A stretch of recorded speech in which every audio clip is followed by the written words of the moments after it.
You know, Mike, sometimes you can get very weird. And you're getting worse lately. You don't understand me, do you? That's okay. I'm used to being misunderstood. Hello, hello. This is the Doom Show. Richard, Brad, Jeffrey, Naffa. It's the Doom Show. Hello, hello. This is the Doom Show. Slashers, giallo, and horror. It's the Doom Show. The cuckoo clock interrupts the show. Doomed Moviethon. Death of the old salesman. Sweaty Cameron Mitchell. Hello, hello. This is the Doom Show. Richard, Brad, Jeffrey, Naffa. It's the Doom Show. It's the Doomed Show. Doomed Show. Hello and welcome to Hello, This is the Doom Show. I am Richard. I am Brad. This is the only podcast where you can listen to people talking. Hello? Is it true? No. Oh no. I lied. No, it's not. What are we talking about this episode, Brad? Girls Nite Out, a.k.a. the Scare Maker. This movie makes me scarer. This is a great, great movie to discuss on the show. Heck yeah. I'm going to play the amazing trailer right now because it's amazing. I can't hear it. Oh, sorry. It. Ooh, Scare Maker. That's my interpretation of it.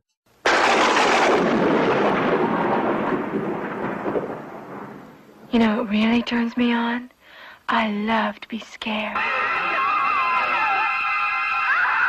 But lately, things are getting weird. I don't want to be here. I want to go over right now. I don't want to be here. I don't want to be here. No one has seen Janie.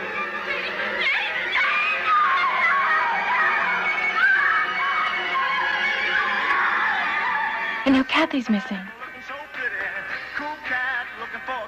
Who is he? How are you? I wonder if they're with that kinky maniac we saw at the party last night. All these weird and kinky things have really got my motor running. I'm waiting for you, Benson. Oh, come on, Benson. I know you're faster than that. But what can you expect on a girls' night out? The girl on the cover, I've always thought looked like Sarah Michelle Gellar. Ooh, I never thought of that. She's not actually in the film.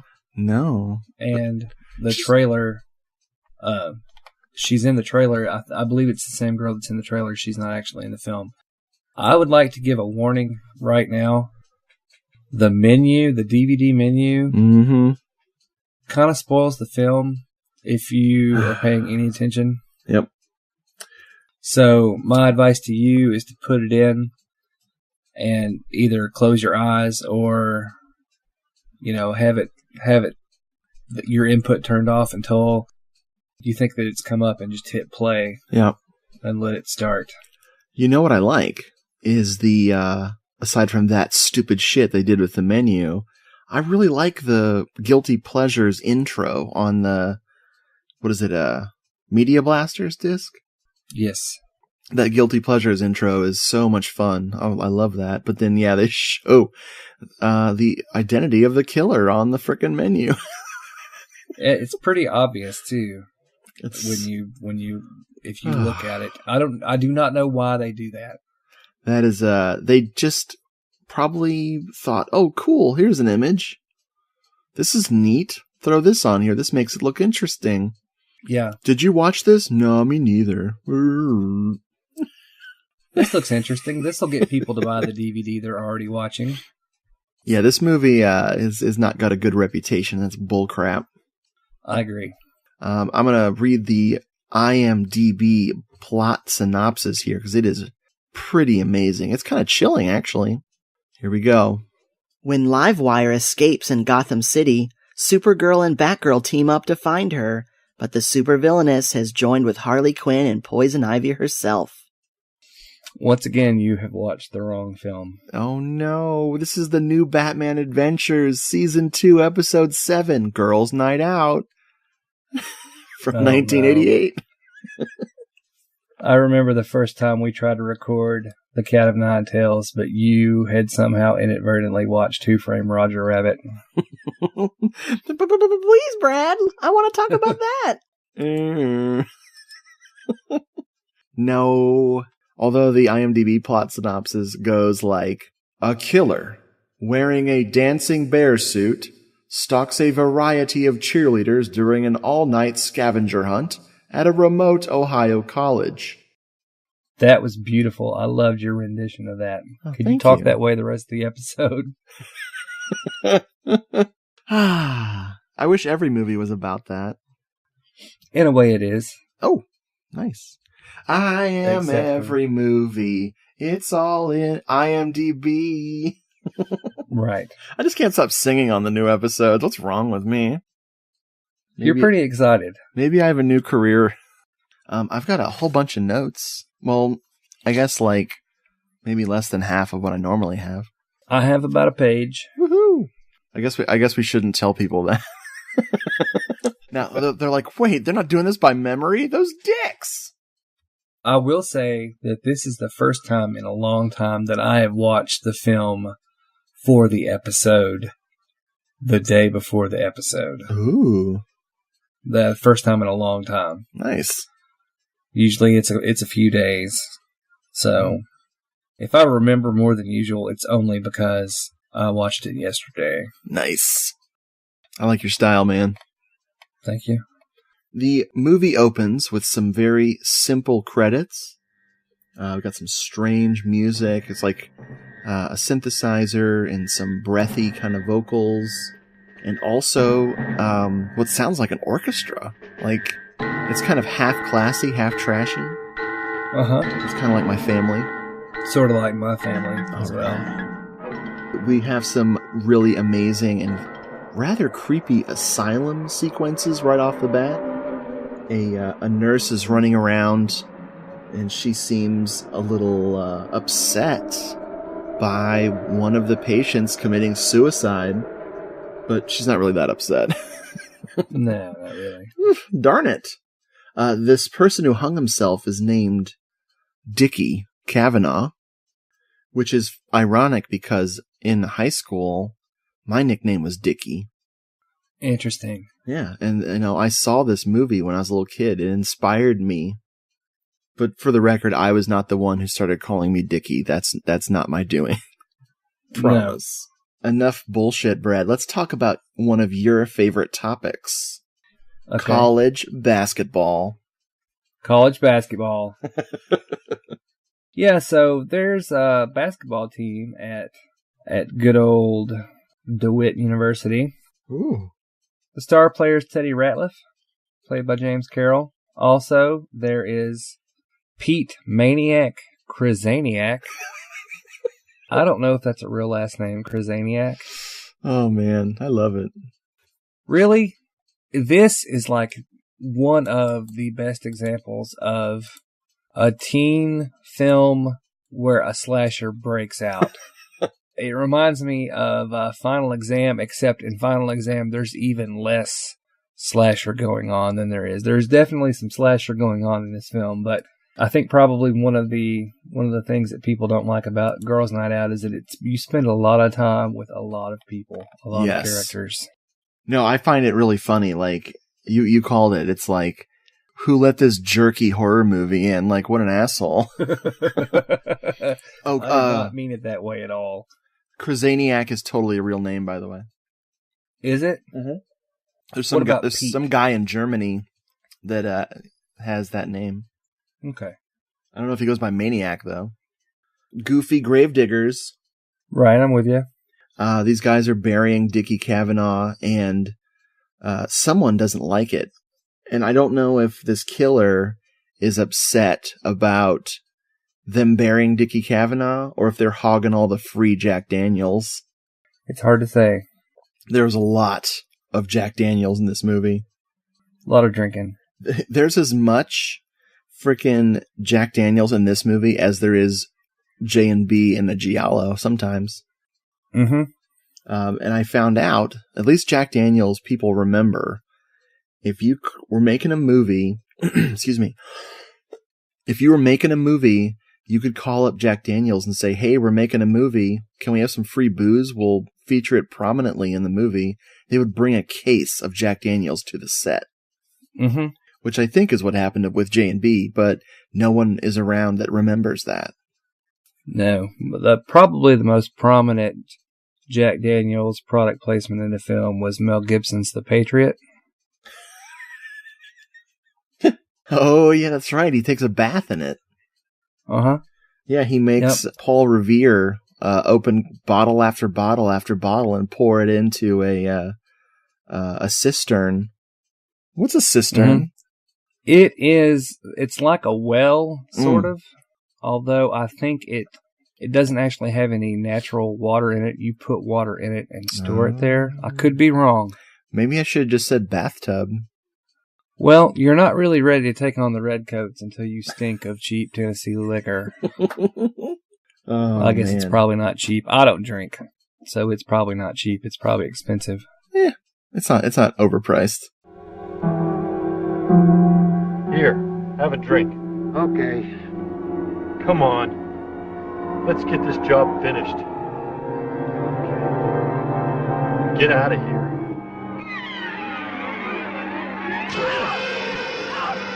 Everything is a red herring.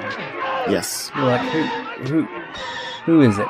Basically, and Hal Holbrook is in this film, and the only reason he's in this film is because his son is in this film, David Holbrook, who plays Mike Pryor, who is, he was in Creepshow 2, I think. Oh, yes, he was.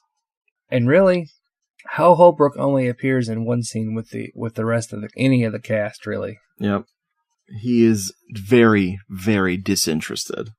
It's funny because after the basketball game, they go to the local, I don't know, college cafeteria maybe, and Teddy orders all this food, and he's like, "Oh, let me pay you."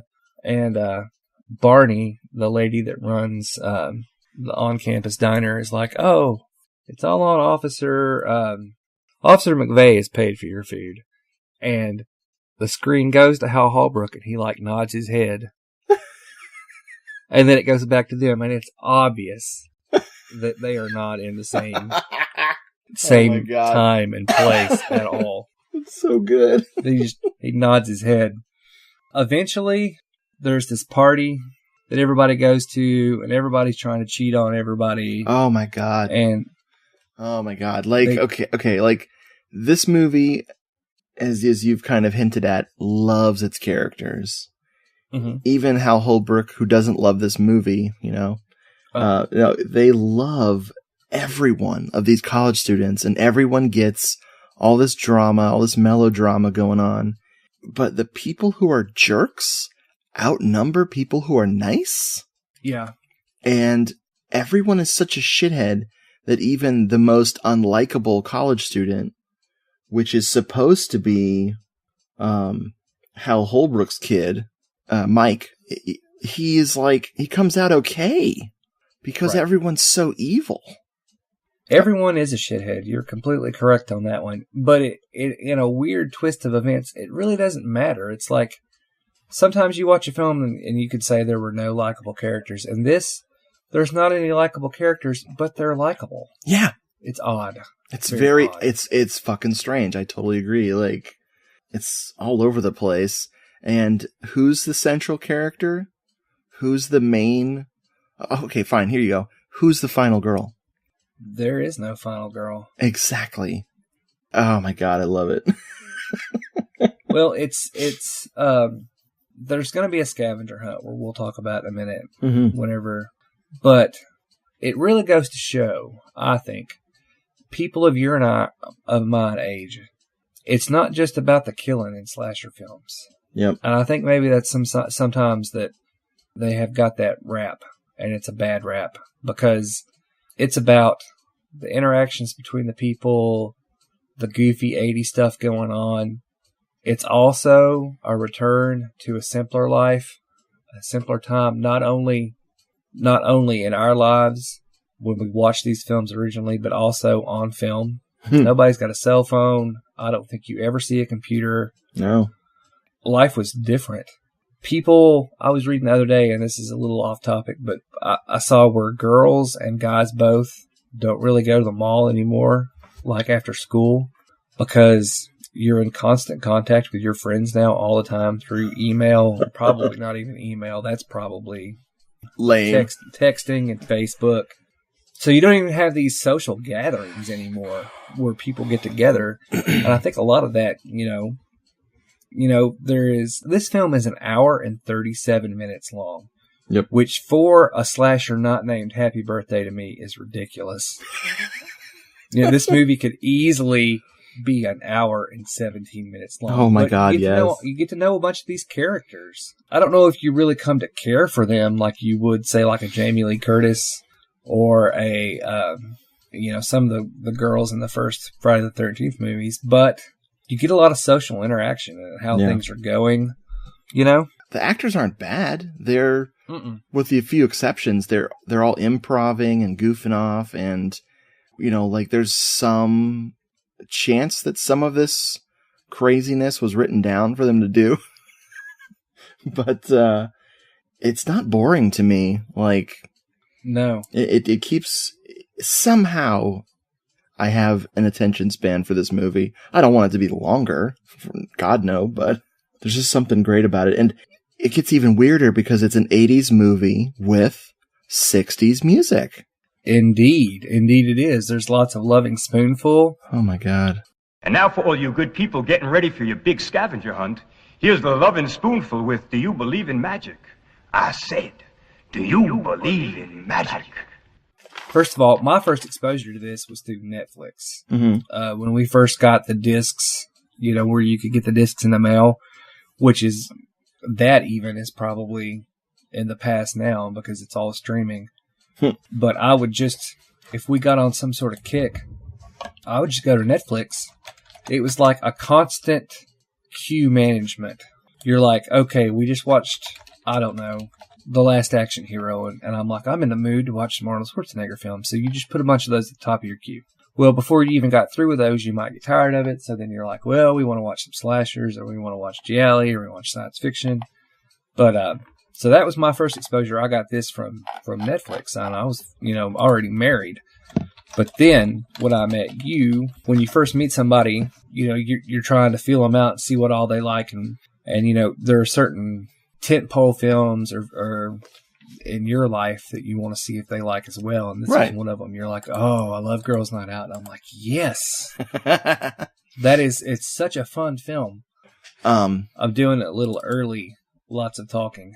Mm-hmm. Normally I talk a lot at the end. No, I love it. No, I stupidly closed my freaking window with all the special Girls Nite Out information I was using. Let me say that Lauren Marie Taylor is in this. Which one is she? She's the one that's dating Hal Holbrook's actual son, Mike Pryor. Oh, yeah. And she is the one, the infamous, changes her black panties for brown panties in Friday the 13th Part 2. Yes. Because that's the more sexy color. Mm-hmm. Every woman knows that, Brad. Now, if I'm not mistaken, I know she met her husband on this film, and her husband, if I'm not mistaken, is John Didrikson, who plays Ralph Bostwick. He's the one with the glasses.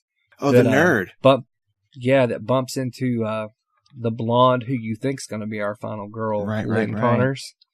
I like that too. And then he later talks to the cops, and he's wearing a pretty cool pair of glasses that at the time, I'm sure, like Elizabeth said when we were watching it, she said those glasses are cool again, and they probably weren't at the time, but no, they weren't. Definitely see somebody wearing them now. Uh-huh. But they were married. They met on the set of Girls Nite Out, and they've been married ever since. She went on to she was on Loving, which was a soap opera, and I think she was on for its entire run. And then she had a show on Lifetime about something, women in peril, who knows, something. See, I like her because she slaps the shit out of Mike when he gets a little fresh with her. Yeah. They're fighting because she's blatantly cheating on him. Exactly. Blatantly cheating on him because she's also a dick.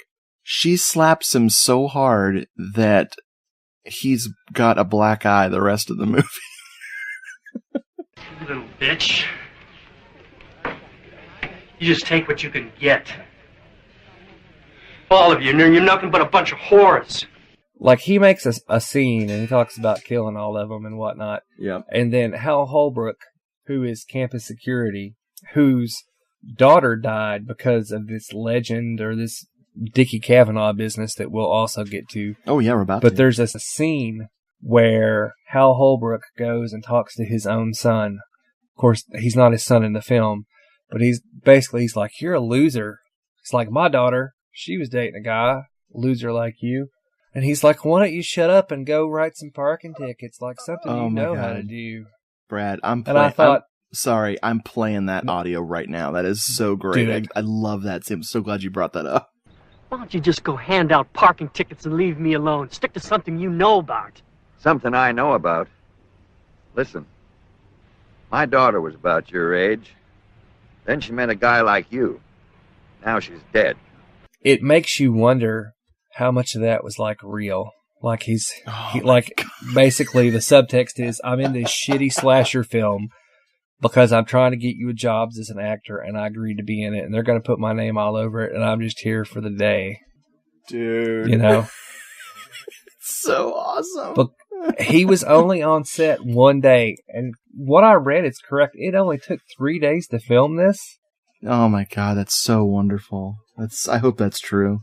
Because they're a lot more talented than I am. I could never film an entire anything in 3 days. You know who really inspired them, though?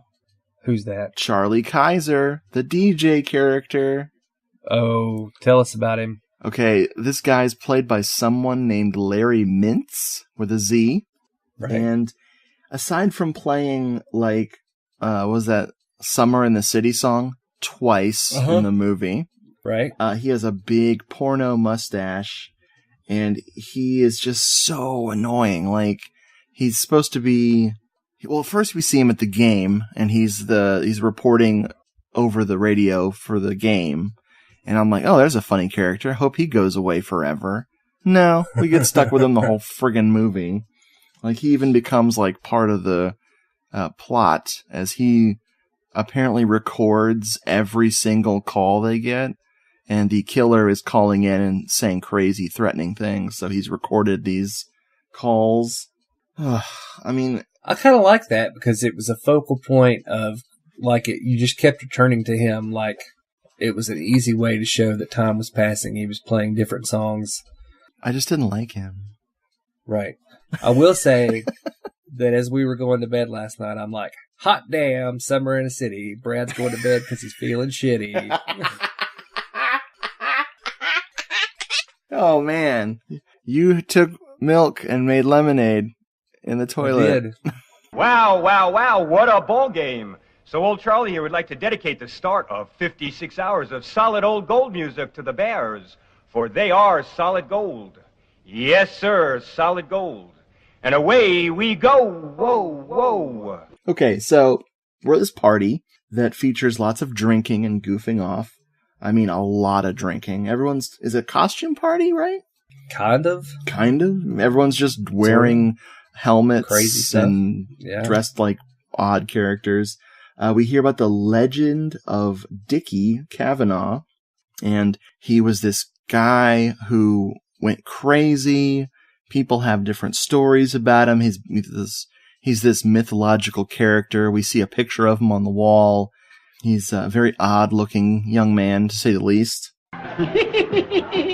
Tell these little mucus membranes about Dickie Kavanaugh. What do you mean, Dickie Kavanaugh? In many ways, he was a lot like you boys. He was young, semi-literate. He was an American. Then one night, they took old Dickie out into the woods. Dickie came back. His mind just kind of stayed out there. They had to take him up to the loony bin at old Weston Hill. He's been there ever since, just screaming and hollering all night long. Think about it, fellas. Now, when I wrote in my notes, this is the weirdest college ever. Just a small side note. There is a Confederate flag hanging up at this party. And I'm like, that's an oddly placed Confederate flag. The movie was filmed in New York. I don't know where they thought they were trying to be, but it was odd. That just sounds like Ohio to me. Exactly. Oh, did you notice the movie poster that's hanging up at the party? I don't think I did. It is a poster for one of you and your friends' favorites, Herzog's Nosferatu. Wow. I was like, oh shit. I figured your eyes were trained to miss your favorite movie. Well, I will admit that Girls Nite Out is a better film than Herzog's Nosferatu. I hate to say it, I totally agree. But there go the two people that were still hanging on. Hello, listener, come back. Bring your friend back. This is the Doom Show. This party sequence is great because it's so garish and it's so bright and weird and it's just kooky to watch. I love it. Did you know that there's not only a cat scare in this movie,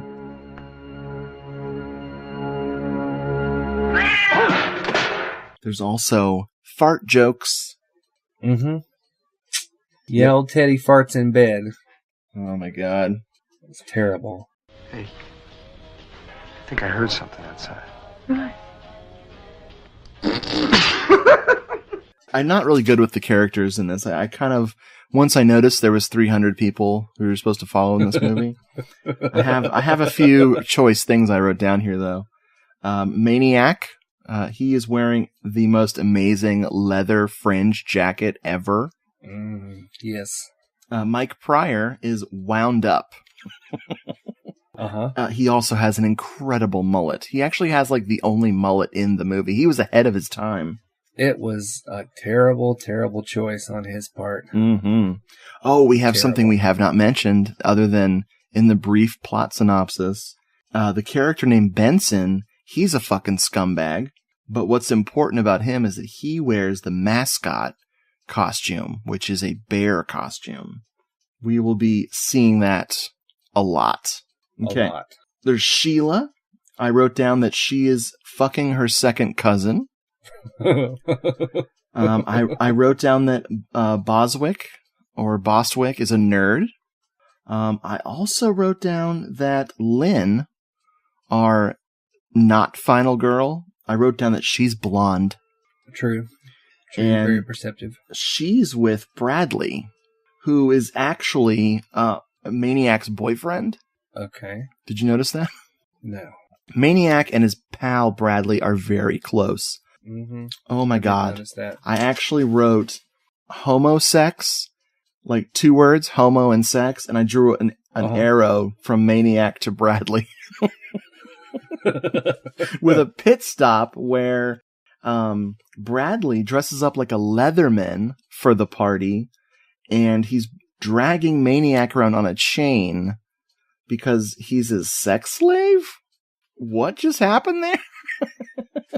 There is some confusing gender roles in this film. Oh, doctor. That I don't have any mind saying.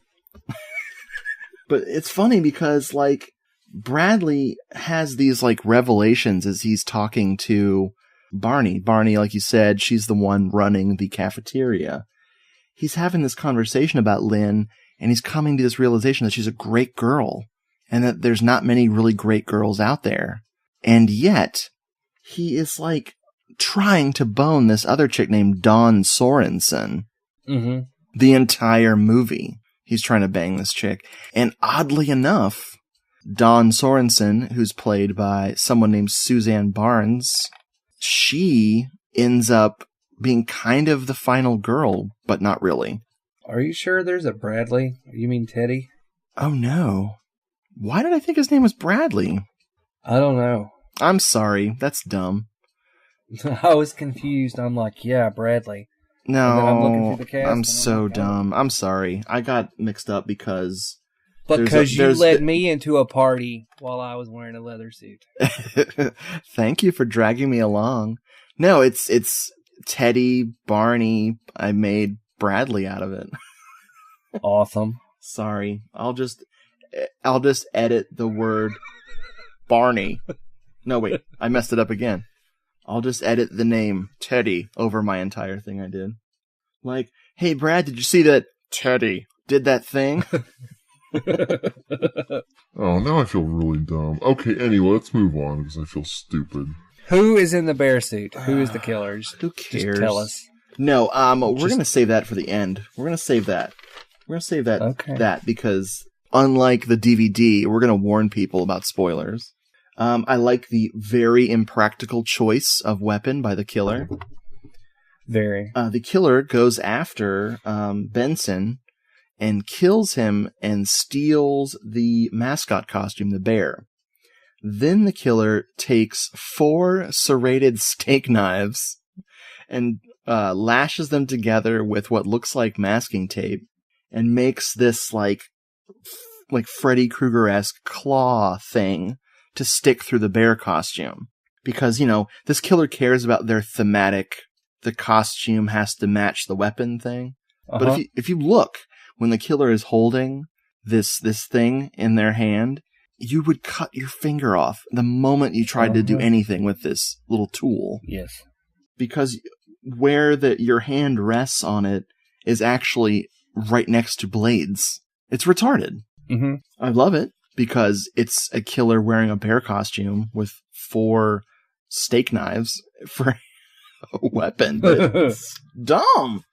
Okay, so there's a scavenger hunt with clues, which I found really inventive because not only is this killer taking advantage of these kids running around at night, the killer breaks into the office of the school and reads all the clues on the file and is chasing these kids around because the killer knows where each clue is going to be next. Right. It's brilliant. I love that. It's a great little plot point. The killer does something amazing that only, you get in slashers, where the killer poses the victims. I love that the killer takes time to do that. It's so great. I mean, that's not like a revelation or anything. It's just, oh, cool, they did that in this movie too. I have in my notes that all the adults in this movie are idiots. True.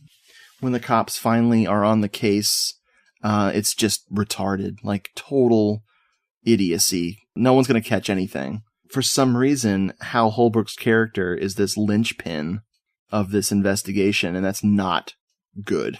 No. I have a great moment I'm going to play in the audio here where the cops are questioning one of the girls, and she just loses her shit completely. It's pretty funny. Leslie was Senator Peterson's daughter, right? Yes, everybody knows I that. had to make sure, but look, do you think the murder had anything to do with his political affiliation? No, that's ridiculous. I don't want to talk to you anymore. Robert, take me home. All the police procedural stuff is like an episode of Matlock, except not engaging. We get flashbacks to scenes that we saw earlier, and it's like, hello, running time. Oh my god. It's like, can we try to do the other thing that screenplays aren't supposed to do, which is tell, not show? Yeah. Please, tell, not show. Tell, not show. There's great stalking sequences, great stuff with the killer in the dark and coming after people and just punching through windows and bloody. This is not a gory film by any means, but it's bloody as hell. There's a lot of blood. Oh yeah, and the blood is really that great color from the late 70s, early 80s that I love. The only thing there's more of than like blood in this movie is infidelity. There's lots of infidelity. Like, did the writers, were they like hurt or something? They got burned. Upset, apparently. This is how it is, man. Like, no, it's not. I wrote that watching Hal Holbrook solving the case is like watching a baby eat puzzle pieces. That's better than anything I wrote down, except for the possible exception of one of the things that I want to say when we're getting ready to reveal who the killer is. I think we're ready, man. Let's reveal who this killer is. All right, so my favorite part of the film is Hal Holbrook's Finkel is Einhorn moment. Oh, nice. Einhorn is Finkel. Finkel is Einhorn. Oh my god. So, Oh my God! Einhorn is a man!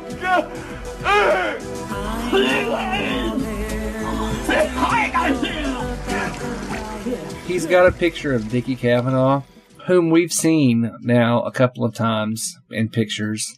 Old Dickie looks exactly like Alfalfa all grown up. Oh. A little weird.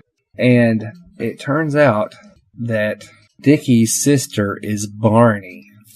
The lady played by Rutanya Alda, who was exactly working in that cafeteria and being so friendly and so sweet, especially to Teddy. Yes, while killing everyone while wearing a bear costume. Oh, man.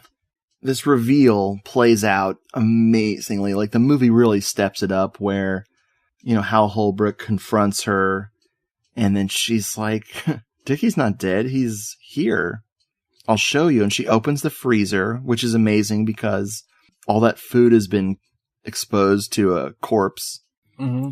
The final shot is Dickie Cavanaugh sitting, smiling, looking bright-eyed and bushy-tailed, wearing the bear costume, just the one hand of the bear costume with the knives, sitting there in the freezer, and the movie fades out way too soon. Right. I mean, I don't have enough paper in my house to list what wasn't resolved at the end of this movie. It is, pardon the pun, a chilling way to end the film because it's creepy. Nice. He's just sitting there smiling. Yep. The camera kind of slowly pans in on him for a second. She changes voices while she's talking. Obviously, she's the one that's been calling the DJ. Mm-hmm. Oh, and yeah. Half the time she thinks she's Dickie. The other half, she thinks that she's Barney and that Dickie is still alive. Oh, yeah.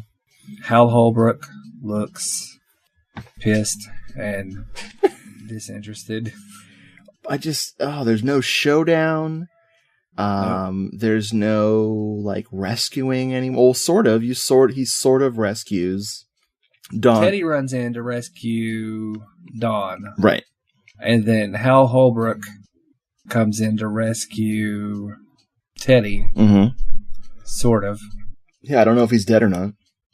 For a film that's an hour and 37 minutes long, it is kind of an abrupt ending, but I like it. Yeah, I criticize it, even though I love it. Mm-hmm. The one thing that Lietta that really hit home with her was when it was over. She's like, "What happened to Mullet Head?" Yeah. She's like, "So that guy Mike or whatever is just nothing happened with him?" And I'm like, "That's Hal Holbrook's son." Yep. Nothing happened with him. Ever. Lady Cavanaugh? I'm not Katie.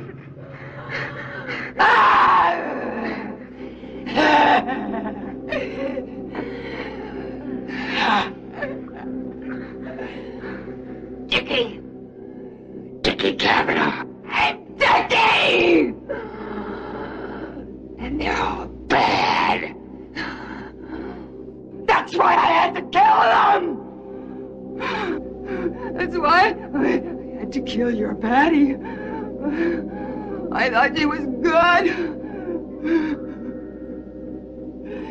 But she wasn't. She was bad. Like the rest of them. You know I killed her. Katie, Dickie is dead. You have to accept that. He hung himself. He's gone forever. Oh, Mac, what are you talking about? He's not dead. I just brought him home 2 days ago from the hospital myself. Katie, Dickie is dead.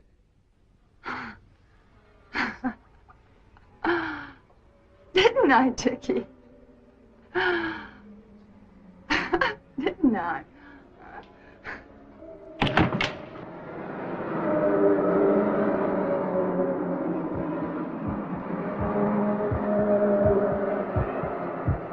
So we've talked about this thing. How do you like this movie, Bran? I like this movie quite a bit. I think that it is not a run-of-the-mill slasher. There's no final girl. There's no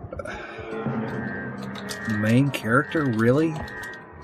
I guess the closest that you come from the kids would be Teddy and Lynn. Yeah. But even so, Teddy is cheating on her with Dawn Sorensen. And that's the way I like to think of her, Dawn Sorensen. Not just Dawn Sorensen. He tells Lynn that Dawn is his cousin. And like a few minutes later, she's like, I didn't believe that for an instant. You're an idiot. You kind of like Maniac disappears for a huge part of the film. And you're like, is he the killer? Yep. And really, I think kind of some of the oddness from like characters coming and going is an attempt to make everyone a red herring, make everyone a suspect. Holbrook has a few, like, he nods his head at the camera at the beginning. Oh my God. When you're supposed to think that he's there in the cafeteria with them when he's not. And then there's the scene of him and Mike Pryor, which is in reality his son, outside. Then there's a lot of him on the telephone, and then he shows up at the end. Yeah. Well, he shows up in the nighttime scene, giving the cops pointers. He's like, here's what I do. I let everybody go home. Yeah, that's a great idea. We'll do that. Basically, he was there for one day. Oh, probably not a really long day if I had to guess. No. Very short day. Obviously, it's funny because like his name is plastered all over the promotional material, trailer, posters, but he's really not in the film a whole lot. No, thank God. But you think he's probably just doing it as a favor to his kid. Yeah. And I don't mind Hal Holbrook normally. He's just not in this. Not in this in like the sense of he doesn't give a shit. No, he's not very engaged. But no, I do really like this. This is one that I can watch almost any time. And you don't really, and I hate to say this, I really do, but you don't really have to pay a lot of attention. No. You can kind of drift in and out. And I know that doesn't sound like, a compliment. a compliment. But it's true because you can look down, look back up. The bear mascot is killing somebody. Yeah. Look down, look back up. The bear mascot is killing somebody. I would in no way put this in any kind of top tier of the slashers if I was being objective. Yeah. But you could do a lot worse. I promise we'll never be objective on this show. Ever. Nope. You could do a lot worse. It's a lot of fun. And like I said, it reminds me of Final Exam, but even in Final Exam, there's less slasher movie stuff in Final Exam than there is this, so it's even less. But no, I like this quite a bit. And of course, people are like, well, they thought of the knife finger things before Freddy Krueger. Well, not really. It's a bear. It's bear claws. It's a bear. Come on. Don't try to say that they had some sort of predictive power. It's a freaking bear claw.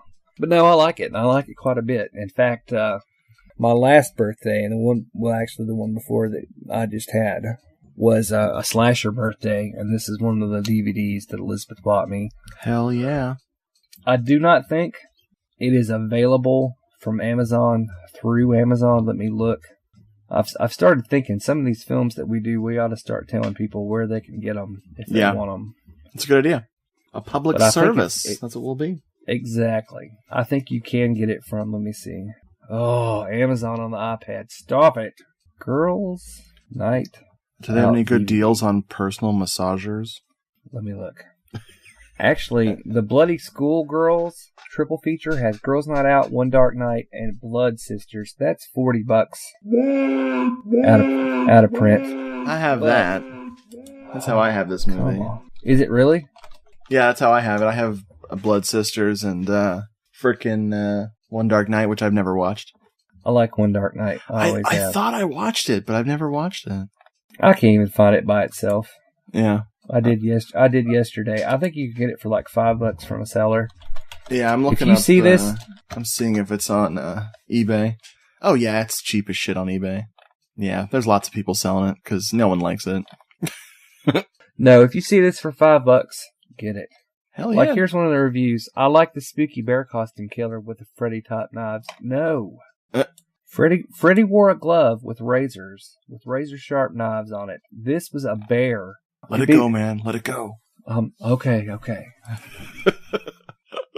Well, if it wasn't for this movie, I wonder if Doomed Moviethon would have ever happened. That is a heady statement, friend. I don't know what year it was, but I know I was a very young man, and I had a little black and white TV set.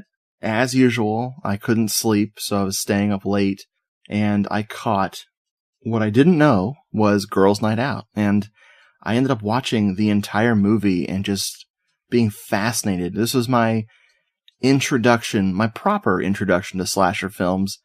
My first slasher film I ever saw, unfortunately, was 10 to Midnight. Oh, wow. Which we talked about recently. We did. But no, this was my first slasher movie, and this was how I was introduced to this genre. And this movie has great tone. It has bizarre, baffling shit going on, like the killer in a bear costume. It's got a great ending, even if it is totally not thought out, Yes. It's got just everything I didn't know I wanted in a movie. The scene where I want to say it's Sheila, the one who's going to hook up with Benson. She is actually killed when she's hiding in a barn or this really old house on campus, and she's standing by the window waiting for him to come in, and the killer punches through the window and slashes her to death. That scene was the scene I had in my head for 20 years. Wow. I would think about this crazy movie I saw as a kid. It's yeah, there's a killer in a bear costume slashing people. I don't know, but there's a moment, and I remembered that moment especially. And of course, thanks to the internet, someone's like, it's Girls Night Out. I'm like, oh. And when I finally watched that movie again, I was reconnecting with my childhood. So this is a huge deal for me. This movie will always be a huge deal for me. I love it. And it improves with every viewing, believe it or not. It's especially fun to watch with a friend or, a group of people and ragging on it and then secretly loving it when everyone leaves. Yeah, well, you do not hide your love anymore. Never. I'm trying to think if there's anything else I wanted to say about this bad boy. I just know that it's really poorly received among a lot of the horror movie review books I have, especially the ones that were published pre-internet horror movie books where they're talking so much shit about this movie. It's really funny. Wow. And I just disagree. I think if you give it a chance, you'll enjoy it. Stay for the fart jokes, people. Teddy farts in bed. It's ridiculous. Oh my God. If I see those two boys with their shirts off drinking Jack Daniels together again, man, I might turn gay. I don't know. Are you going to go gay? I will definitely write homosex on a piece of paper and draw lines connecting me to those two boys. Especially the one named Teddy. Exactly. Okay, cuckoo clock. No one cares. This was a fun show, dude. Dude, I enjoyed it. Folks, thanks for listening. I have no idea what we're recording next, but I'm sure it'll be something starring Hal Holbrook and his son, Mark Pryor. Hello? Yes. My dad just texted me. Uh-oh. I told him to watch Girls Nite Out. You did? I did. That's awesome. Good night, folks. Bye. If you would like to contact Hello, this is The Doomed Show. Please email us at doomedmoviethong@gmail.com or check us out at facebook.com/Hello Doomed Show. We are also on Twitter. Sorry about that. @DoomedMovieThong. #Hello Doomed Show. For the old ass episodes, that you missed. Find our archived episodes at doomedmoviethon.com. Don't forget to eat fruit and veggies. Hello, everyone. I am Rod Barnett. I'm Troy Gwynn. And we are your hosts for NashiCast, the podcast about the films of Paul Naschy. We, for over 5 years, have brought you the joys of Spanish cinema, filtered through our brains to you. Yes. Now, what is it that qualifies two Southern boys to talk about films that came out of Spain? And I can't think of a single thing. There's nothing that qualifies. Nothing. Except that we just love them. We love them. NashiCast covers the films of Paul Naschy and any other Spanish horror film that we can pretend we know something about. Yes. If you love beautiful women wearing incredibly short miniskirts in subarctic temperatures, chased by werewolves in leisure suits. If you love werewolves, vampires, unidentifiable beasts, or crazy people driving women around and talking like a maniac to them. Yes, flying cats, beheadings with axes. Blood that looks like melted crayons. Shambling zombies, yeah. Some of the films that we've covered in the past are Mark of the Werewolf, Howl of the Devil, Vengeance of the Zombies, Horror Rises from the Tomb, Tombs of the Blind Dead, Vampire's Night Orgy. Ooh, yes. Join us on this journey through the golden age of Spanish horror where Paul Naschy, Leon Klimovsky, Jess Franco, Armando D'Osorio take us through a filter Espanol. Join us for the NashiCast. Uncommon Interest, a podcast that takes you off the beaten path and kicks your ass. Your host, Craig Chaos, plays you music and discusses films and comic books. So stop on by and listen at uncommoninterest.libsyn.com and get cool uncommon music and awesome stuff at uncommoninterest.bandcamp.com. Don't come running to me when you wake up in the city morgue with a tag on your toe having been beaten to an unrecognizable... Uncommon interest. Yes.